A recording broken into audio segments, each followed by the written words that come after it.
अच्छा, तो आज हम एक ऐसे लफ्ज़ पर बात करने वाले हैं जिसे हम सब जानते हैं, लेकिन शायद पूरी तरह समझते नहीं। दौलत। जी। आमतौर पर जब ये लफ्ज़ सुनते हैं तो ज़हन में सीधा पैसा, बड़ी गाड़ियाँ, बैंक बैलेंस यही सब आता है। बिल्कुल यही आता है। लेकिन जो मवाद हम देख रहे हैं वो एक बड़ी दिलचस्प और कदरे परेशान कुन तस्वीर दिखाता है।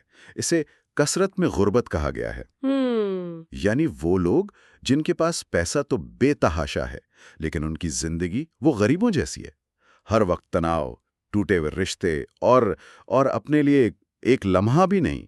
बिल्कुल, और यहीं से आज की गुफ्तगू की बुनियाद पड़ती है। हमारे ज़राए ये दलील देते हैं कि हकीकी खुशहाली एक सुतून पर खड़ी इमारत नहीं है जो सिर्फ पैसे का हो, अच्छा। बल्कि ये 5 मुख्तलिफ वसाइल का एक पूरा, आप कह लें, एक माहौलियाती निज़ाम है। माली, समाजी, जिस्मानी, ज़हनी और वक्त। 5 चीजें। जी, अगर इनमें से कोई एक भी कमजोर हो तो पूरा ढांचा यानी आपकी जिंदगी का मेयार वो डगमगा जाता है। ये एक दूसरे से ऐसे जुड़े हैं जैसे किसी जंजीर की कड़ियां। तो आज हमारा मिशन इसी फ्रेमवर्क को खोलना है। हम ये समझने की कोशिश करेंगे कि दौलत की ये 5 जिहतें हैं क्या, ये एक दूसरे को कैसे ताकत देती हैं या कमजोर करती हैं, और क्यों हकीकी अमीर बनने के लिए सिर्फ बैंक अकाउंट भरना काफी नहीं। जी बिल्कुल। चलें इसकी गहराई में उतरते हैं। तो आइए इन 5 सतूनों को एक एक करके देखते हैं। पहला तो वही है जिससे सब वाकिफ हैं, माली दौलत। जी। लेकिन यहाँ भी एक नया जाविया है। जी, यहाँ मकसद सिर्फ पैसा जमा करना नहीं बल्कि आज़ादी हासिल करना है। इसका मरकजी सवाल बहुत अहम है। क्या मेरा पैसा मेरे लिए काम कर रहा है या मैं अपने पैसे का गुलाम बन गया हूँ? ये तो बहुत बड़ा सवाल है। बहुत बड़ा। बहुत से लोग जो करोड़पति हैं वो दरअसल अपने पैसे के गुलाम होते हैं।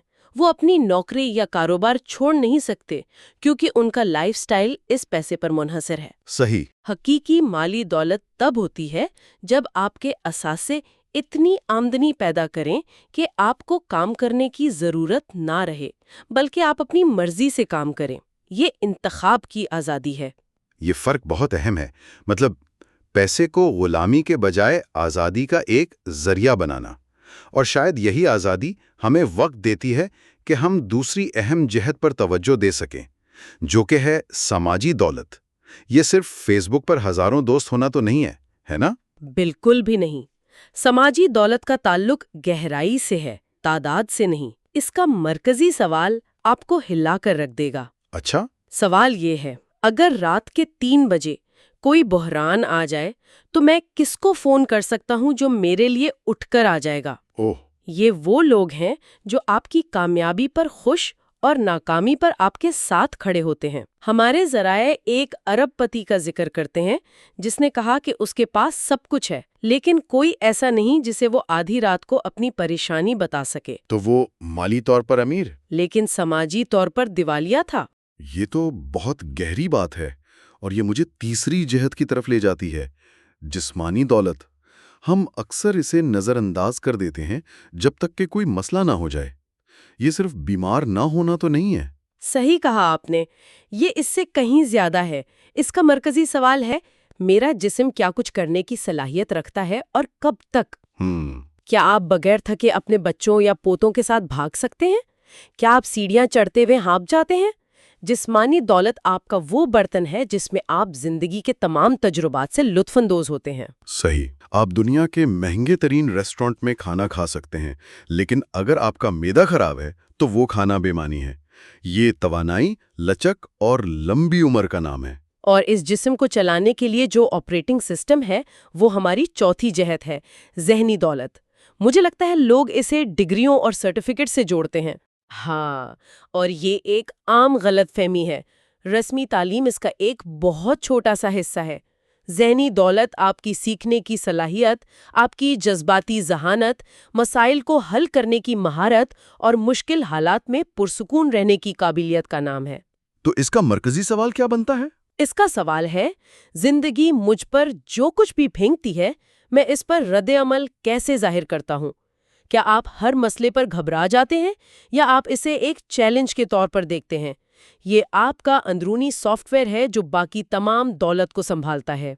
और आखिर में वो जहत आती है जिसे शायद सबसे कीमती कहा जा सकता है, वक्त की दौलत। और इसका मकसद सिर्फ खाली वक्त या छुट्टियां गुजारना नहीं, बल्कि खुद मुख्तारी है।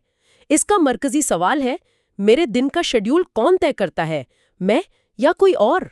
यानी क्या आप अपने दिन के मालिक हैं? बिल्कुल।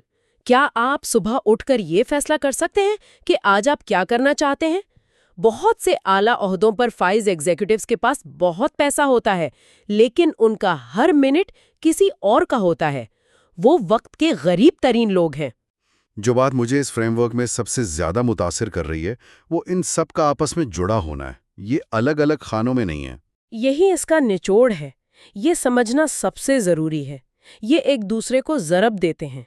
मिसाल के तौर पर, अगर आपकी जिस्मानी सेहत खराब है, यानी जिस्मानी गुर्बत, तो तवानाई नहीं होगी। जी, तो आपके पास काम करने की तवानाई नहीं होगी, जिससे आपकी माली दौलत मुतासिर होगी। आप चिड़चिड़े रहेंगे, जिससे आपके समाजी ताल्लुकात खराब होंगे, और आप ज़हनी तौर पर भी वाज़े नहीं सूझ पाएंगे। तो एक जहत की कमजोरी पूरे निज़ाम को नीचे खींच लेती है। इसी तरह एक जहत में बेहतरी बाकी सब को ऊपर उठाती है। आइए वक्त की दौलत पर थोड़ा और गहराई में बात करते हैं। इसे अक्सर हतमी करेंसी कहा जाता है, क्योंकि ये वाहिद चीज है जिसे आप खरीद नहीं सकते। ये बिल्कुल दुरुस्त है, लेकिन इसके बारे में एक आम गलतफहमी ये है कि लोग इसे रिटायरमेंट से जोड़ते हैं, कि जब मैं रिटायर हो जाऊंगा तो मेरे पास बहुत वक्त होगा। हाँ, ये सोच तो बहुत आम है। लेकिन हमारे ज़राए कहते हैं कि हकीकी वक्त की दौलत मुस्तकबिल में नहीं, बल्कि हाल में जी जाती है। उसके 3 अहम अज्जा हैं जो इसकी असल नौयत को वाज़ेह करते हैं। जब आप वक्त की दौलत की बात करती हैं, तो मेरे ज़हन में फ़ौरन ये ख्याल आता है कि बस काम से छुट्टी मिल जाए। लेकिन आपके कहने का मतलब ये है कि एक बेरोज़गार शख्स जिसके पास सारा दिन फारिग है, वो भी वक्त का गरीब हो सकता है? ये कैसे मुमकिन है? बहुत अच्छा सवाल है, और यही वक्त की दौलत का तज़ाद है। एक बेरोजगार या जबरी रिटायर्ड शख्स के पास घंटे तो बहुत होते हैं, लेकिन खुदमुख्तारी नहीं होती। उसके वक्त का मेयार बहुत खराब होता है। अच्छा, तो इसके अज्जा क्या हैं? आइए इन 3 अज्जा को देखते हैं। पहला है वक्त पर खुदमुख्तारी। इसका मतलब है कि आप अपने शेड्यूल पर कितना कंट्रोल रखते हैं।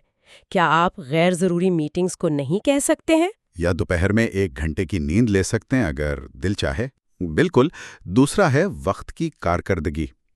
इसका मतलब ये नहीं कि आप हर वक्त मसरूफ रहें, बल्कि ये कि आप अपने वक्त से ज़्यादा कद्र कैसे निकालते हैं। और तीसरा और सबसे अहम, वक्त का मेयार। वक्त का मेयार यानी क्या आप अपने लम्हात में पूरी तरह मौजूद हैं, या आप अपने बच्चों के साथ खेलते हुए भी दफ्तर के ईमेल्स के बारे में सोच रहे हैं?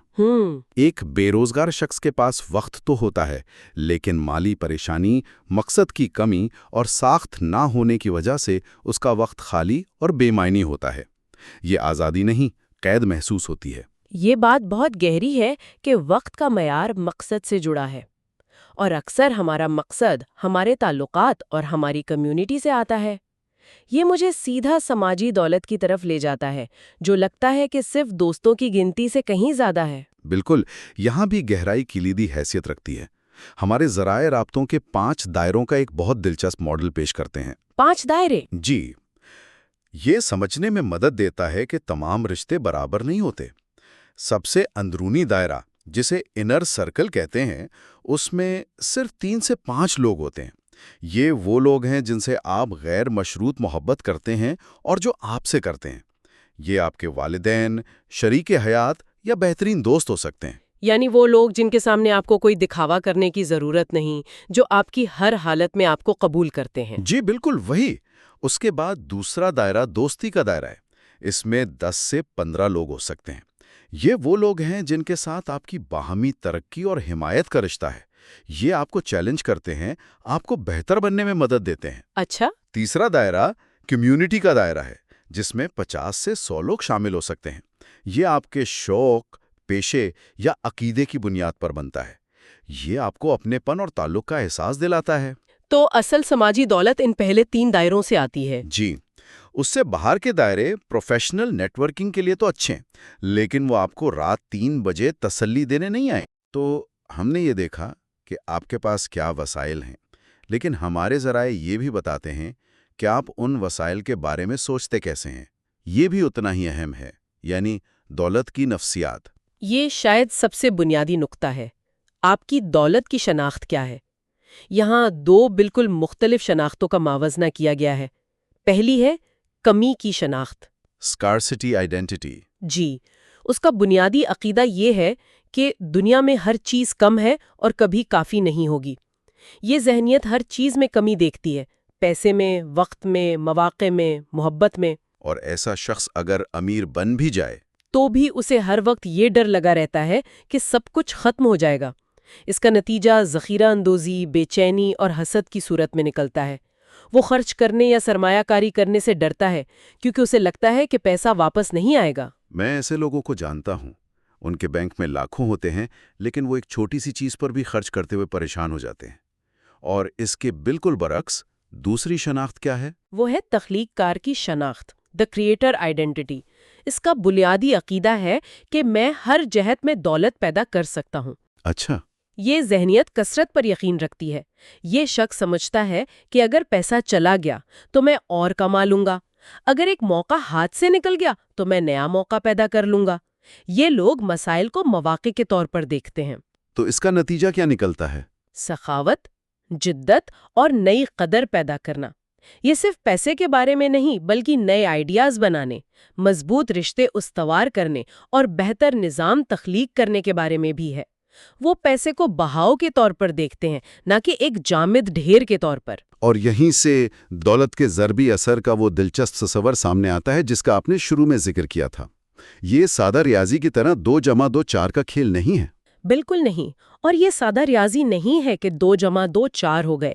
یہ ضرب کی طرح ہے، جہاں 2 کو 2 سے ضرب دیں تو 4 ہوتا ہے، لیکن اگر آپ مالی، سماجی اور وقت کی دولت کو ایک ساتھ ضرب دیں تو نتیجہ 10 گنا بڑا ہو سکتا ہے۔ ایک دھماکہ خیز اثر۔ جی، اس کی سب سے طاقتور مثال مالی اور وقت کی دولت کا امتاج ہے۔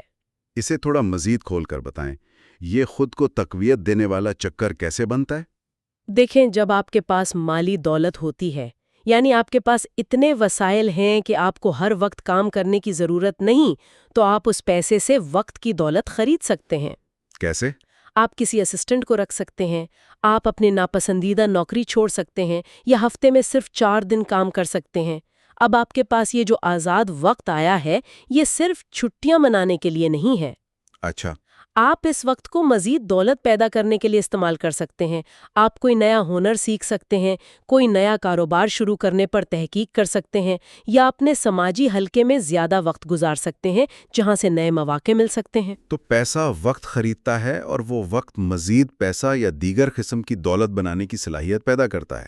یہ ایک نہ ختم ہونے والا مثبت چکر بن جاتا ہے۔ بالکل، اور یہی ضربی اثر ہے۔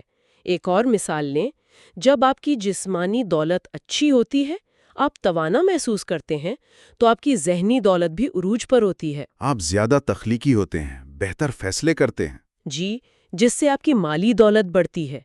جب آپ کے سماجی تعلقات مضبوط ہوتے ہیں تو آپ کو ذہنی سکون ملتا ہے، یعنی ذہنی دولت، اور آپ کو ایسے مواقع ملتے ہیں جو اکیلے کبھی نہ ملتے، یعنی مالی دولت۔ تو جب یہ تمام جہتیں ایک ساتھ مل کر کام کرتی ہیں تو آپ کی مجموعی خوشحالی صرف ان کے جوڑ سے کہیں زیادہ ہوتی ہے، کئی گنا بڑھ جاتی ہے۔ تو آج کی اس ساری گفتگو کا خلاصہ یہ نکلتا ہے کہ حقیقی دولت صرف بینک میں موجود ہند سے نہیں ہے، یہ ایک بھرپور، پیچیدہ اور باہم جڑا ہوا نظام ہے۔ اصل تبدیلی تب آتی ہے جب ہم دولت کی اپنی تعریف کو ہی بدل دیتے ہیں۔ جی، اور اسے صرف پیسے کی تنگ عینک سے دیکھنا چھوڑ دیتے ہیں۔ بالکل، اور یہ سمجھنا بھی ضروری ہے کہ حتمی مقصد ان تمام 5 جہتوں میں کامل توازن حاصل کرنا نہیں ہے، کیونکہ زندگی میں ایسا ممکن نہیں ہوتا۔ کبھی آپ کا کریئر زیادہ وقت مانگے گا، کبھی آپ کی صحت۔ تو پھر مقصد کیا ہے؟ اصل مقصد ان کے درمیان ہم آہنگی اور ایک تال میل پیدا کرنا ہے، جہاں ایک جہت میں کی گئی سرمایہ کاری دوسری جہتوں کو بھی سہارا دے اور انہیں مضبوط کرے۔ یہ ایک رقص کی طرح ہے، نہ کہ ایک ساکت تصویر کی طرح۔ اور آج کی اس گفتگو کو ختم کرتے ہوئے ہم سننے والوں کے لیے ایک آخری غور طلب سوال چھوڑنا چاہیں گے۔ ضرور۔ کیا ہو اگر زیادہ امیر بننے کا پہلا قدم زیادہ کمانا نہیں بلکہ صرف دولت کی اپنی تعریف کو وسیع کرنا ہو؟ شاید یہ سفر زیادہ وسائل اکٹھا کرنے سے نہیں بلکہ ایک نئے نقطۂ نظر سے شروع ہوتا ہے۔